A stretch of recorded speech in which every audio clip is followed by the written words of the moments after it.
The art form once known as motion pictures is slowly turning into emotion pictures, as dynamic records of action are giving way to static portraits of feeling. Consider the opening of Saturday Night Fever. It does not begin with a face. It begins with shoes, hitting the pavement of Brooklyn. Paint can in hand, Tony Manero isn't just walking. He is announcing his existence to the concrete city. The rhythm of the stride tells the audience everything they need to know about his confidence, his class, his aspirations, and his relationship to the ground beneath him. The camera tracks the feet, then the knees, and then the hips. This scene narrative is driven by the legs. Now pick a modern blockbuster. You'll immediately see that the feet are gone, the knees are cropped out, and the hips are invisible. Modern cinema has become a medium of floating heads and torso-up conversations. Close-ups and tight mid-shots now account for the majority of all contemporary movies. This isn't just a stylistic choice or a change in fashion. It's a fundamental shift in how human existence is conceptualized. Because the legs have not just left the frame, they have left the cultural consciousness. To understand why movies have stopped showing the lower body is to understand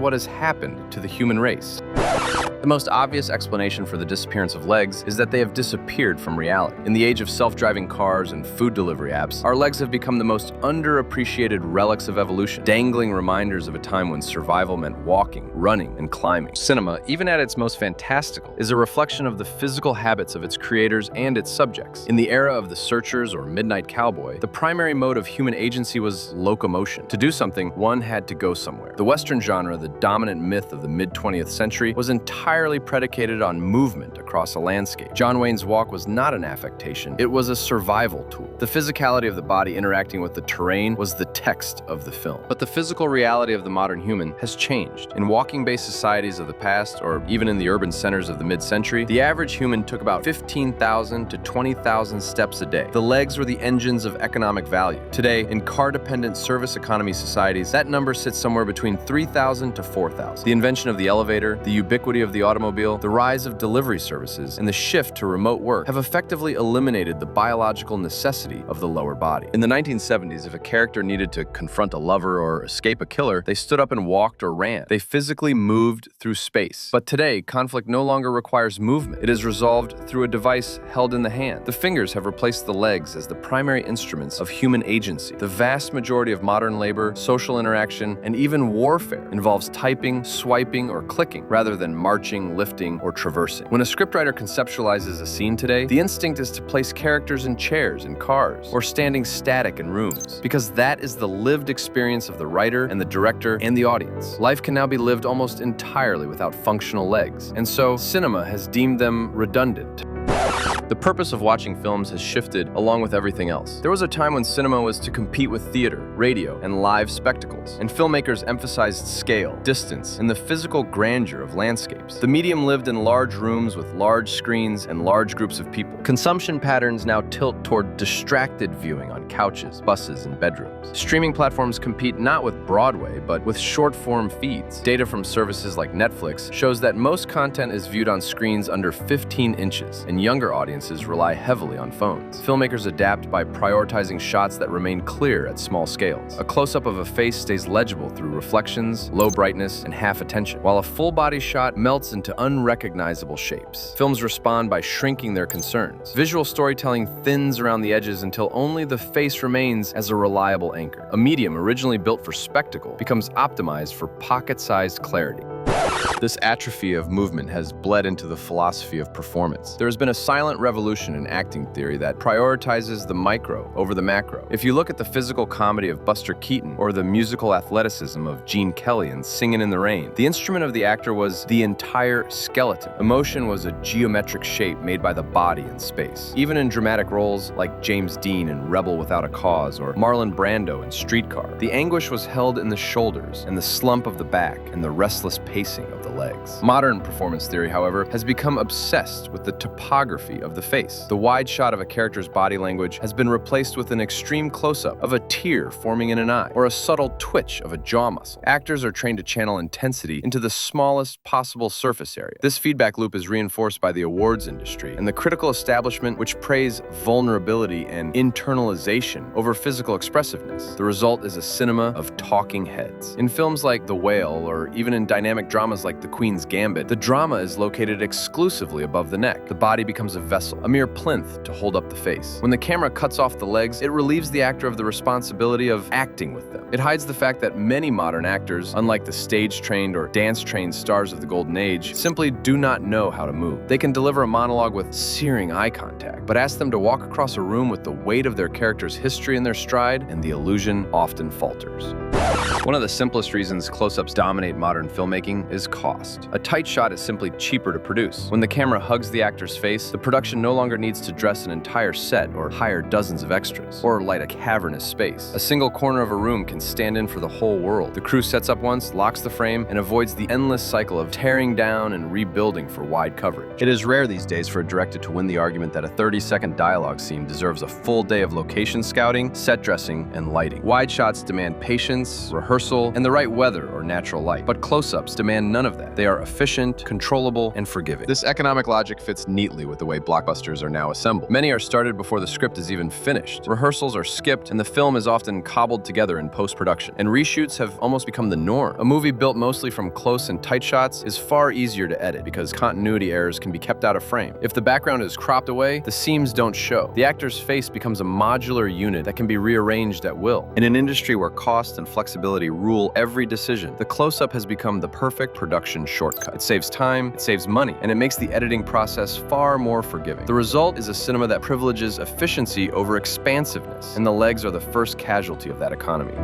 Consider the extinction of the genres that required legs. The Western, with films like The Searchers, High Noon, Unforgiven, Dances with Wolves, Butch Cassidy and the Sundance Kid, has nearly disappeared from the mainstream. The dance film, from Saturday Night Fever and Dirty Dancing to Flashdance and Step Up, has largely vanished as well. Even the road movie, defined by Easy Rider and Thelma Louise, has become a rarity. These were films where the journey was the point, where the changing landscape and the movement through it defined the narrative arc. Now, look at the dominant genre of the 21st century, the superhero film. Ostensibly, these are action films where characters fly, float, and teleport. Just notice how often the movement is entirely synthetic. When Iron Man or Doctor Strange moves, they are often computer-generated assets sliding through a digital environment. The actor is suspended in a wire rig in front of a green screen, their legs dangling uselessly or encased in motion capture pajamas. The connection to the ground is severed. The physics of leverage, of friction, of pushing off the earth to generate force, the fundamental mechanics of being a terrestrial animal are replaced by the weightless physics of CGI. Even in grounded crime thrillers, the focus has shifted. Compare the relentless barefoot physicality of John McClane in Die Hard, a movie explicitly about the vulnerability of feet, to Joker. Joker ostensibly pays homage to the grit of 70s cinema, and to its credit, it features a few sequences of dancing, but the film is primarily a study of a face. The conflict is internal, rooted in mental illness, delusion, and psychological decay, with the camera trapping the character in tight frames to emphasize his claustrophobia, while the external world and the geography of Gotham matters less than the geography of Arthur Fleck's mind.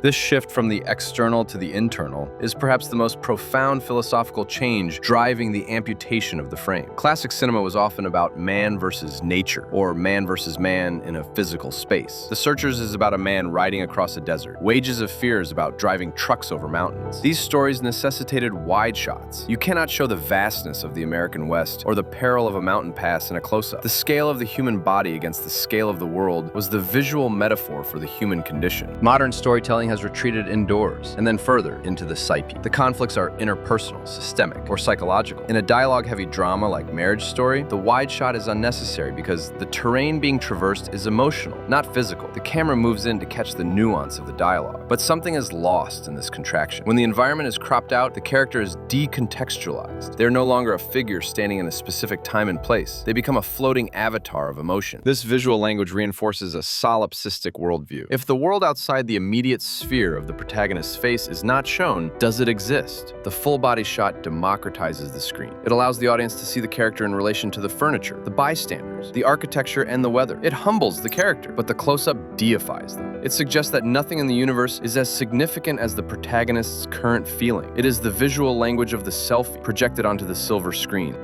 And this brings us to the screen itself. It would be negligent to ignore the technological container for these images, though it is the final consequence rather than the root cause. Content is increasingly manufactured for the smartphone. Netflix and Amazon possess rivers of data regarding viewing habits, and they know that a wide shot of a figure walking across a landscape reads as a blurry, indistinguishable speck on a 6-inch iPhone screen. A close-up, however, reads clearly. It captures attention and works on Instagram and TikTok. Filmmakers, consciously or subconsciously, are framing for the lowest common denominator of display. The TV head aesthetic, where the top of the head touches the top of the frame and the chin touches the bottom, is designed for maximum readability on small devices. To shoot a full-body shot is to ask the viewer to lean in and squint and actively engage with the visual information. To shoot a close-up is to spoon-feed the image. But there is a supreme irony here. As our screens have become portable, allowing us to watch movies anywhere, the movies themselves have stopped moving. Now we watch stationary characters while we commute, or we watch stationary characters while we lie in bed. The mobility of the medium has coincided with the immobility of the subject. But of course there are exceptions. Directors like Wes Anderson frame their characters like dolls in a diorama, insisting on head-to-toe visibility. Films like Portrait of a Lady on Fire use the physicality of walking to build tension. But these are becoming stylistic outliers and aesthetic choices that feel retro or deliberately theatrical. The default setting of the industry is now the mid-shot. The loss of the legs is the loss of gravity, and gravity is the force that binds us to reality. It is the force that makes movement an effort, that makes standing tall a triumph and falling down a tragedy. When you cut the legs, you cut the gravity, and then characters float through narratives, unburdened by the weight of their own existence. This weightlessness makes violence less impactful. Just look at the bloodless, physics-defying battles of superhero films. The chemistry of two people standing near each other, the subtle inclination of a knee, the shifting of weight from one foot to another in a moment of hesitation. This is a language of intimacy that is being erased. In The Silence of the Lambs, Jonathan Demme uses close-ups aggressively, but he earns them by contrasting them with the rigid, formal distance of the wide shots in the asylum hallways. We feel Clarice Starling's smallness in A Man's World because we see her body in the frame. We see her cheap shoes. We see her awkward stance. If that film were made today by a director raised on streaming metrics and digital performance, would we ever see her below the neck? The cinema of the future risks becoming a cinema of disembodied spirits. As we merge closer with our digital avatars, as the metaverse and VR attempt to render us as floating torsos, the art form that was once defined by motion pictures is slowly becoming emotion pictures, static portraits of feeling rather than dynamic records of action. To show the legs is to acknowledge the animal nature of the human being. It is to acknowledge that we are biological entities that must negotiate with the ground, with gravity, and with space. It is to acknowledge that we have a destination. When Tony Manero strutted down that street in Brooklyn, he wasn't just moving his feet, he was claiming the world. By cropping him at the waist, we don't just lose the shoes, we lose the world he walks on. Perhaps it is time to widen the lenses, to step back and allow the characters to be small again, so that their movements might actually mean something. If cinema is to remain a vital art form, it needs to remember that the human drama does not just play out in the eyes, it plays out in the hands, the spine, the hips, and yes, the feet. Cinema needs to get back on its feet.